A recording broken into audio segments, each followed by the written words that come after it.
Hello everyone, ನಾನು ನಿಮ್ಮ ಸಂದರ್ಶಿನಿ ಸ್ವಾಮಿ. ಈ ಜೀವ ನಿನಗಾಗೆ. ಪ್ರೀತಿಗೆ ಸಾವಿಲ್ಲ, ಪ್ರೀತಿ ಯಾವತ್ತಿದ್ರೂ ಕೊನೆವರೆಗೂ ಶಾಶ್ವತ ಅನ್ನೋದು ಈ ಕಥೆಯ ಸಾರ. ಮಳೆ ಹನಿಗಳು ಕಿಟಕಿಯ ಗಾಜಿನ ಮೇಲೆ ನಿಧಾನವಾಗಿ ಜಾರುತ್ತಿದ್ದವು. ನಗರದ ಮಧ್ಯೆ ಎತ್ತರವಾಗಿ ನಿಂತಿದ್ದಂಥ ಆ ಬೃಹತ್ ಬಂಗಲೆಯಲ್ಲಿ ಇಂದು ವಿಚಿತ್ರ ಮೌನ ಆವರಿಸಿತ್ತು. ಆ ಮನೆಯ ಬಾಲ್ಕನಿಯಲ್ಲಿ ನಿಂತಿದ್ದಂಥ ಸಾಗರ್ ಕಣ್ಣುಗಳಲ್ಲಿ ಖಾಲಿತನ ಇತ್ತು. ಕೋಟ್ಯಾಂತರ ರೂಪಾಯಿ ಆಸ್ತಿ, ದೊಡ್ಡ ಹೆಸರು, ಸಮಾಜದಲ್ಲಿ ಗೌರವ ಎಲ್ಲವೂ ಇದ್ದರೂ ಅವನ ಮನಸ್ಸಿಗೆ ಶಾಂತಿ ಇರಲಿಲ್ಲ. ಯಾಕೋ ಆ ಮನೆಗೆ ಬಂದ ದಿನದಿಂದ ಯಾರೋ ತನ್ನ ಸುತ್ತಲೂ ಇದ್ದಾರೆ ಅನ್ನೋ ಭಾವನೆ ಅವನನ್ನು ಬಿಟ್ಟು ಬಿಡದಂತೆ ಕಾಡುತ್ತಿತ್ತು. ಕೆಲವೊಮ್ಮೆ ಮಧ್ಯರಾತ್ರಿ ಅವನ ರೂಮ್ ಬಾಗಿಲು ತಾನಾಗೇ ಮುಚ್ಚಿಕೊಳ್ಳುತ್ತಿತ್ತು. ಕೆಲವೊಮ್ಮೆ ಟೇಬಲ್ ಮೇಲೆ ಬಿದ್ದಿದ್ದಂಥ ಫೈಲು ಯಾರೋ ಸರಿಯಾಗಿ ಜೋಡಿಸಿ ಇಡುತ್ತಿದ್ದರು.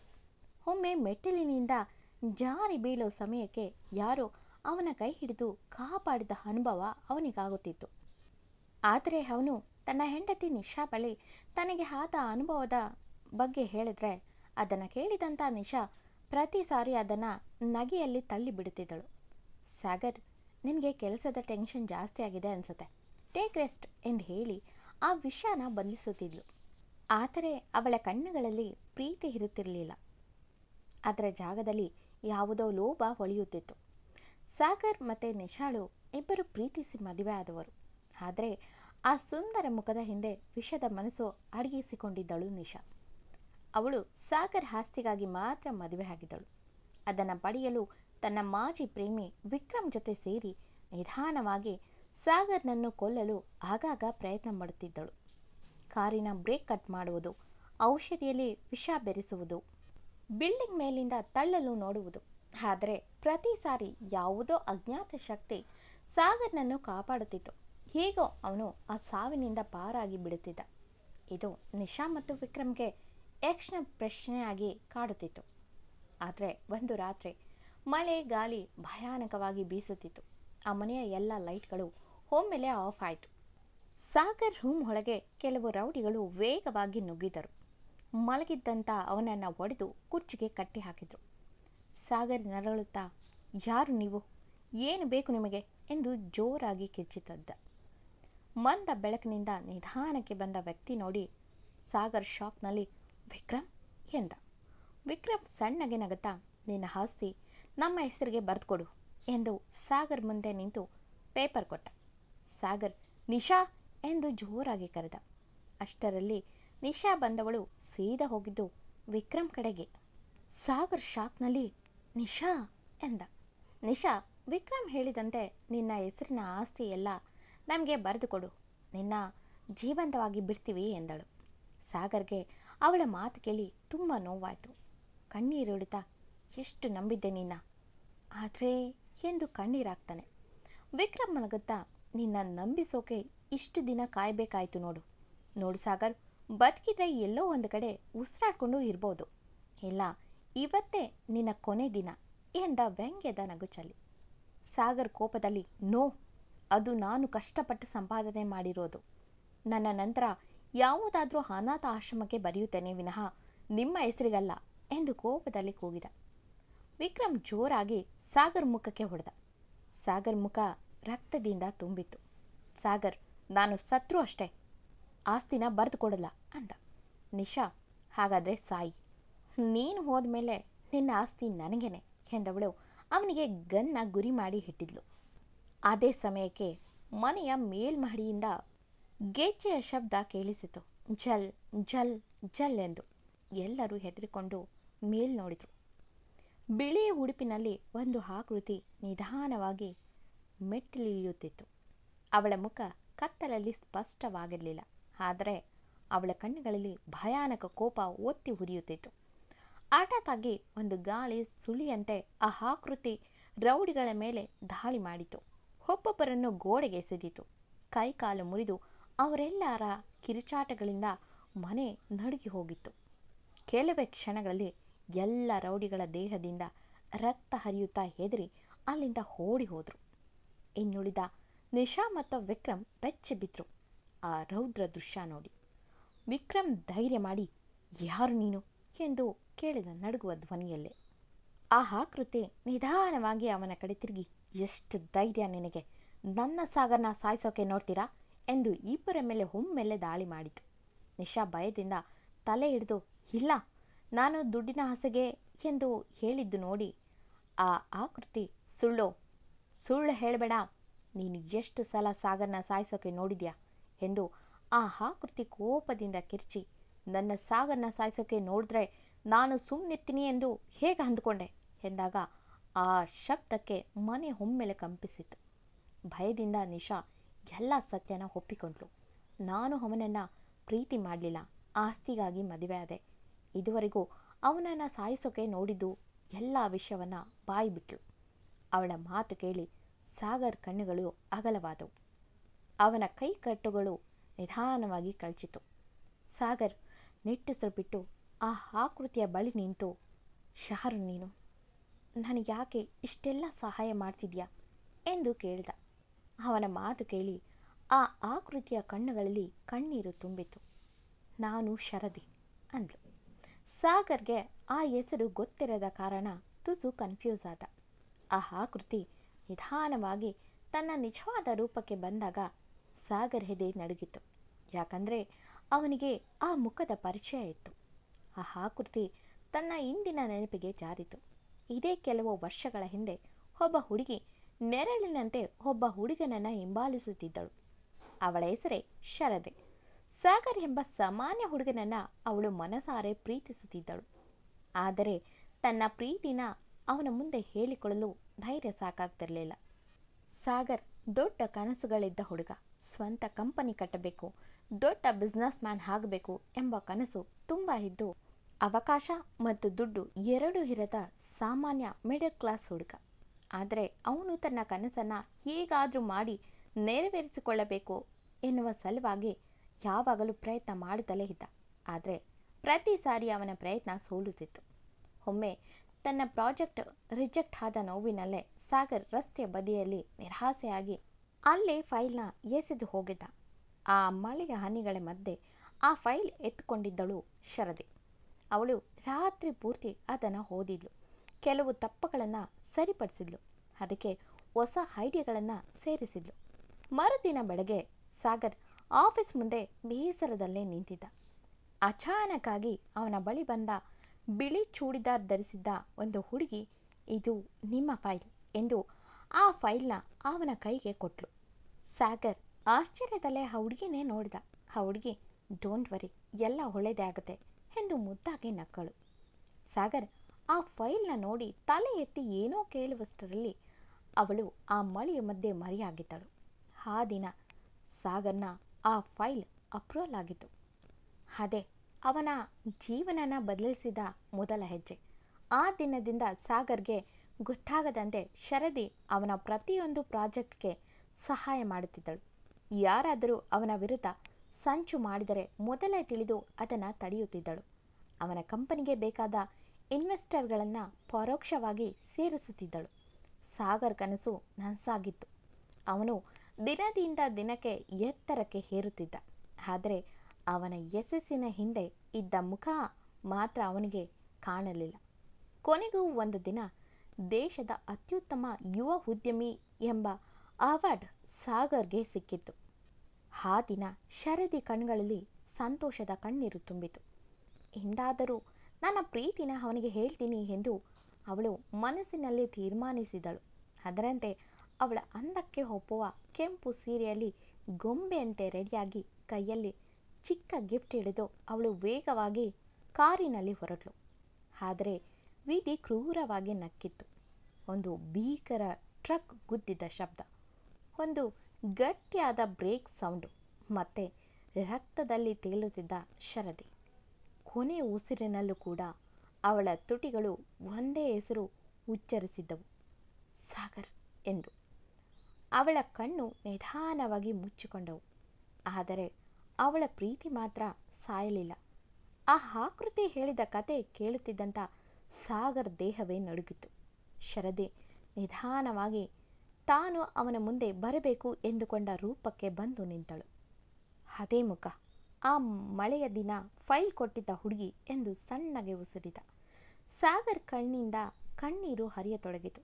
ಸಾಗರ್ ಅದರುವ ಧ್ವನಿಯಲ್ಲಿ, ಅದು ನೀನಾ? ಅವನ ಧ್ವನಿ ಮುರಿದು ಹೋಯಿತು. ನಿನ್ನ ನಾನು ತುಂಬ ಹುಡುಕಿದ್ದೆ, ತುಂಬ ಎಂದವನ ಕಣ್ಣೀರು ಕೆನ್ನೆ ಸೋಕಿತು. ಶರದಿ ಸಣ್ಣ ನಗು ನಕ್ಕು, ನಿನ್ನ ಯಶಸ್ಸೇ ನನ್ನ ಸಂತೋಷ ಆಗಿತ್ತು ಸಾಗರ್ ಎಂದಳು. ಸಾಗರ್ ಕೈಗಳು ನಿಧಾನವಾಗಿ ಅವಳತ್ತ ಕೈ ಚಾಚಿದವು. ಇಷ್ಟೆಲ್ಲ ಪ್ರೀತಿ ಮಾಡಿದ್ಯಾ, ಒಮ್ಮೆ ನನ್ನ ಮುಂದೆ ಜೀವಂತವಾಗಿ ಬರಬೇಕಿತ್ತು ನೀನು ಎಂದು ನಿಸ್ಸಹಾಯಕವಾಗಿ ನೆಲಕ್ಕೆ ಕೈಗುದ್ದಿದ. ಶರದಿ ತನ್ನ ಕಣ್ಣೀರನ್ನು ಒರೆಸ್ಕೊಂಡು, ಸಾಗರ್, ಕೆಲವು ಪ್ರೀತಿಗಳು ಹಾಗೆ ಕೊನೆಗೂ ಸೇರುವುದಿಲ್ಲ, ಆದರೆ ಎಂದಿಗೂ ಅವು ಸಾಯುವುದಿಲ್ಲ ಎಂದಳು. ಅಷ್ಟರಲ್ಲಿ ಹೊರಗೆ ಭಾರಿ ಮಿಂಚು ಹೊಳೆಯಿತು. ಶರದಿ ರೂಪ ನಿಧಾನವಾಗಿ ಬೆಳಕಾಗಿ ಕರಗತೊಡಗಿತು.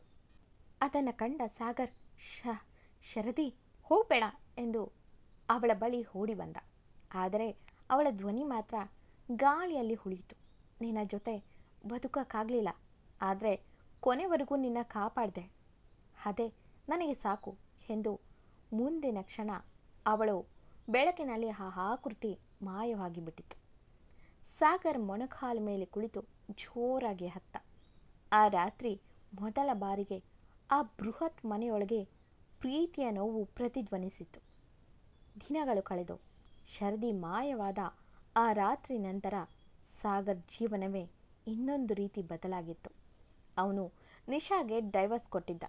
ಅವಳು ಬಯಸಿದ್ದು ಪ್ರೀತಿ ಅಲ್ಲ, ದುಡ್ಡು ಅನ್ನೋದು ಗೊತ್ತಾದ ನಂತರ ಅವಳಿಗೆ ಬೇಕಾದಷ್ಟು ಹಣ ನೀಡಿ ತನ್ನ ಜೀವನದಿಂದ ಶಾಶ್ವತವಾಗಿ ಹೊರಹಾಕಿದ್ದ. ಆದರೆ ಆ ದೊಡ್ಡ ಬಂಗಲೆ ಈಗ ಅವನಿಗೆ ಸ್ಮಶಾನದಂತೆ ಅನಿಸುತ್ತಿತ್ತು. ಪ್ರತಿ ಮೂಲೆಯಲ್ಲೂ ಶರದಿಯ ನೆನಪು, ಪ್ರತಿ ಗಾಳಿಯಲ್ಲೂ ಅವಳ ಧ್ವನಿ. ರಾತ್ರಿ ಕಣ್ಣು ಮುಚ್ಚಿದರೆ ಅವಳ ನಗು ಕೇಳಿಸುತ್ತಿತ್ತೇನೋ ಅನ್ನೋ ಹಾಗೆ ಎದ್ದು ಕೂರುತ್ತಿದ್ದ ಸಾಗರ್. ಆದರೆ ಕಣ್ಣು ತೆರೆದರೆ ಖಾಲಿತನ ಮಾತ್ರ ಉಳಿತಿತ್ತು. ಒಮ್ಮೆ ಯಶಸ್ಸಿಗಾಗಿ ದುಡಿಯುತ್ತಿದ್ದ ಸಾಗರ್ ಈಗ ಬದುಕಿನ ಮೇಲೆ ಜಿಗುಪ್ಸೆ ಹೊಂದಿದ್ದ. ಕಂಪನಿಯಲ್ಲಿ ಕೆಲಸ ಕಡಿಮೆ ಆಯಿತು. ಮೀಟಿಂಗ್ಗಳಿಗೆ ಹೋಗುವುದನ್ನೇ ನಿಲ್ಲಿಸಿದ್ದ. ಅವನ ಸಿಬ್ಬಂದಿ ಎಲ್ಲರೂ ಚಿಂತೆ ಮಾಡತೊಡಗಿದ್ರು. ಸರ್ ಮೊದಲಿನ ಹಾಗಿಲ್ಲ ಎಂದು ಗುಸುಗುಸು ಮಾತುಗಳು ಶುರುವಾಯಿತು. ಆದರೆ ಸಾಗರ್ಗೆ ಈಗ ಯಾವುದು ಮುಖ್ಯವಾಗಿರಲಿಲ್ಲ. ಯಾಕಂದರೆ ಅವನು ಬಯಸಿದ ಪ್ರೀತಿ ಅವನ ಕೈ ಸೇರೋ ಮುನ್ನವೇ ಅದು ದೂರವಾಗಿತ್ತು. ಹೀಗೆ ಕೆಲವು ತಿಂಗಳುಗಳು ಕಳೆದವು. ಒಂದು ಸಂಜೆ ಭಾರಿ ಮಳೆ ಸುರಿಯುತ್ತಿತ್ತು. ಸಾಗರ್ ತನ್ನ ಕಾರ್ ನಿಧಾನವಾಗಿ ಓಡಿಸ್ತಿದ್ದ. ಅವನ ಕಣ್ಣುಗಳು ಖಾಲಿಯಾಗಿದ್ದವು. ಅಷ್ಟರಲ್ಲಿ ಒಂದು ಹುಡುಗಿ ಹಠಾತ್ತಾಗಿ ಅವನ ಕಾರ್ ಮುಂದೆ ಓಡಿ ಬಂದಳು. ಸಾಗರ್ ತಕ್ಷಣ ಕಿರ್ರೆಂದು ಕಾರ್ನ ಗಟ್ಟಿಯಾಗಿ ಬ್ರೇಕ್ ಹೊಡೆದ್ರು. ಆ ಹುಡುಗಿಗೆ ಗೊತ್ತೇ ಬಿಟ್ಟ. ಆ ಹುಡುಗಿ ರಸ್ತೆ ಮೇಲೆ ಬಿದ್ದಳು. ತಕ್ಷಣ ಸಾಗರ್, ಓ ಮೈ ಗಾಡ್ ಎಂದು ಕಾರ್ ಇಳಿದು ಸೂರ್ಯ ಮಳೆಯಲ್ಲಿ ಓಡಿ ಹೋಗಿ ನೋಡ್ದ. ಆ ಹುಡುಗಿ ಮುಖ ರಕ್ತದಿಂದ ತೊಯ್ದಿತ್ತು. ಸಾಗರ್, ಹೊಯ್ ಹೆದಳಿ ಎಂದು ಆ ಹುಡುಗಿ ಮುಖ ತನ್ನ ಕಡೆ ತಿರುಗಿಸ್ಕೊಂಡ. ಆ ಮಳೆಯ ನೀರಿಗೆ ರಕ್ತ ತೊಳೆಯಿತು. ಆ ಮಿಂಚಿನ ಬೆಳಕಿನಲ್ಲಿ ಅವಳ ಮುಖ ಸ್ಪಷ್ಟವಾಗಿ ಕಾಣಿಸಿತು. ಅದನ್ನು ನೋಡಿ ಸಾಗರ್ ಹೃದಯವೇ ನಿಂತಂತೆ ಆಯಿತು. ಶರದಿ ಎಂದ ತಡಬಡಿಸುತ್ತ. ಅದೇ ಕಣ್ಗಳು, ಅದೇ ಮುಖ, ಅದೇ ಮುದ್ದಾದ ನಿಷ್ಕಪಟತನ. ಒಂದೇ ಕ್ಷಣ ಅವನಿಗೆ ಕಾಲವೇ ನಿಂತಂತೆ ಅನಿಸಿತು. ತಕ್ಷಣ ಎಚ್ಚೆತ್ತು ಸೀದಾ ಹಾಸ್ಪಿಟಲ್ಗೆ ಸೇರಿಸಿದ.